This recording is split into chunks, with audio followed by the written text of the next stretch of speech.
Okay, so last time we read chapters 1 through 3. We met our main character, who is Arthur. And what year is it? Do we remember? 1963. 1963. What season is it? September. No, close. It's fall. It's November. And where does this take place? Washington, the back street alley. Washington, D.C. in the city.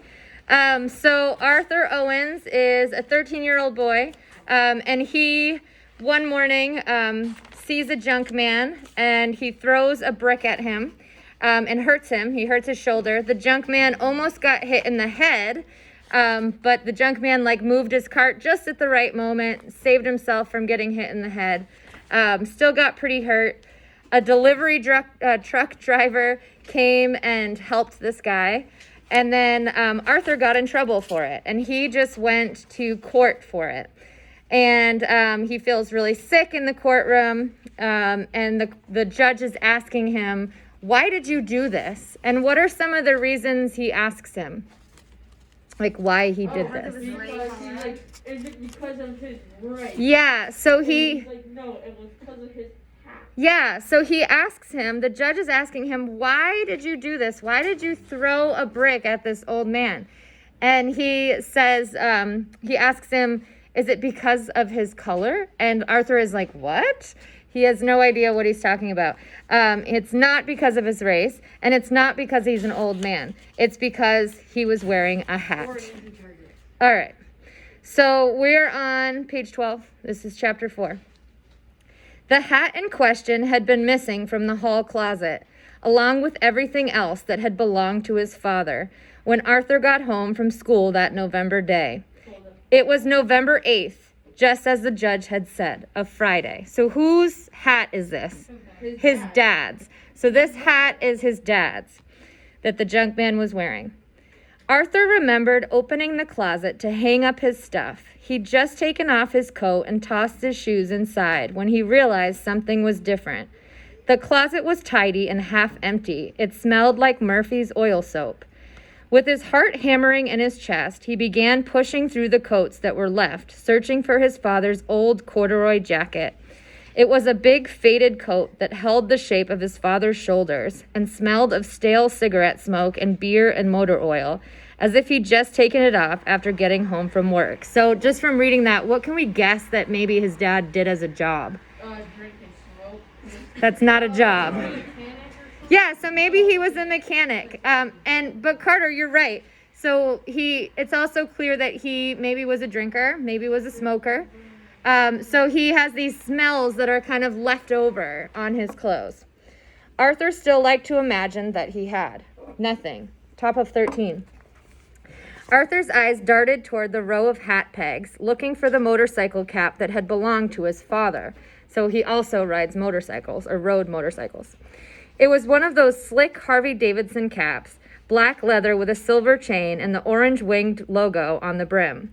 If you wanted to find Tom Owens in a crowd, all you had to do was look for that cap, sitting slightly to one side, never straight, never jaunty.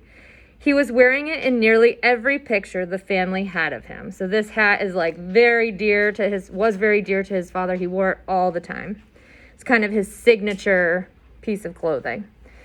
And except for the one with his little sister's pink knit hat, all of the pegs were empty, so his hat is gone. Feeling more and more uneasy, Arthur pounded up the stairs to his parents' room, making the walls of the small house shake. He and his sister shared one room at the top of the stairs. His parents shared the other. Both rooms were shabby. Arthur's family had never had a lot of money, so it means they're kind of rough looking, they're small, they're not they don't have a lot of nice furniture. Shabby means not that great.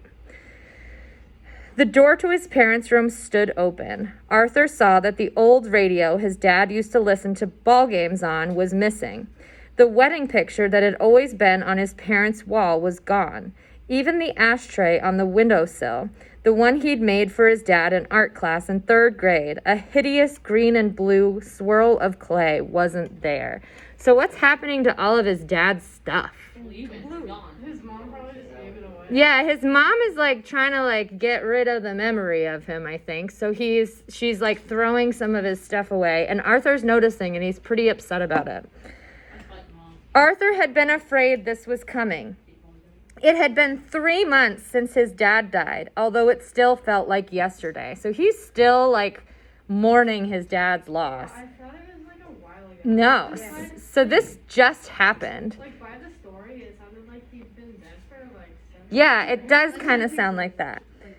So we just found out that his dad only died 3 months ago. That's pretty early. Like, that's not a lot of time to deal with it. Arthur hadn't forgotten how upset his mom had been after the funeral, how she'd gone through the kitchen like a bulldozer when they got home. Top of 14. I don't want anything that reminds me of Tom left in this house. Nothing. Not one damn thing, she'd shouted, half crying, half yelling, as she threw out everything she could find in the refrigerator and cupboards. His father's booze, bags of corn chips, packs of cigarettes, cans of pork and beans, anything that had belonged to him, anything he'd liked. Only Arthur's begging and his sister's tears had finally stopped her from clearing out even more that night. And now the rest of his father's things were gone. For the past couple of weeks, his mom had been hinting that it was time for them to move on. We need to make a new start, she'd been saying. But he never thought she would do something like this without giving him some warning. Had she just packed up his dad's stuff and thrown everything out while he was at school? Feeling sick, he pounded back down the stairs, yanked on his shoes, and ran outside to look.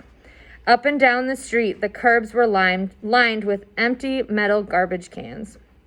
Some of the lids were already rolling away in the gusty November wind. Leftover bits of trash stuck to the city street. So he runs outside to try to salvage any of his dad's stuff that she's thrown out. So he's freaking out a little bit because he's looking around the house, seeing all these things are gone. And he's like, oh my God, and runs outside to make sure that maybe there's something left out there. Arthur began to sprint, careening madly down his block and around the corner, as if he could somehow catch the garbage truck and save his father. That was when he noticed the old man who often came through the neighborhood on trash day with his grocery cart looking for junk. Got any shiny stuff for me today? He'd holler if people were outside. Anything valuable you don't want? Everybody called him the junk man. They knew he picked through their garbage, whether they let him or not. He'd been collecting junk for years, as far back as Arthur could remember, always pushing the same rusty cart down the street and always wearing the same filthy tan coat, summer or winter. Arthur had seen the guy take some wine bottles out of the trash and put them into his coat pockets. Or sometimes he'd haul away people's discarded furniture, broken chairs, headboards, small tables, in a teetering pile in his cart.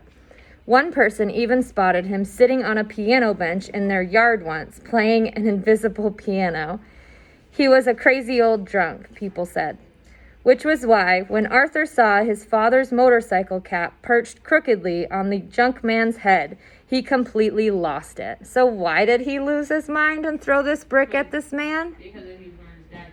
Yeah, because the junk man was picking through Arthur's family's trash and found this hat that used to be his dad's and started wearing it. So obviously that could be pretty triggering for Arthur. He just lost his dad. He sees this hat on this guy's head that used to be his dad's, and it makes him lose it. So let's take a minute and go back to the anticipation guide that I just had you fill out. So go back to number 9 and see if you agree or not. I already said I agree. Okay. Still agree. So Arthur Owens had a reason to hit the junk man with the brick. Do you think he did or no? Okay. All right. So you can just do that on your own quickly. Why would he throw it at his head though? Because then the blood would splatter all over his dad's hat. Okay. So we're on the bottom of 15. So we're on the bottom of 15. So he lost it when he saw this hat on this guy's head. He knew the junk man had stolen it from them. He knew the worthless trash picker had gone through their garbage piece by piece and picked out the best things of his father's to take with him. Do you think the junk man knew that this hat was so important? No. He just saw it and took it. And in that moment, all of the fury that had been building inside Arthur since his father's death came exploding out. So he has a lot of anger inside of him, and this just makes him snap. It was bad enough that his mother had thrown away his father's things without even asking him.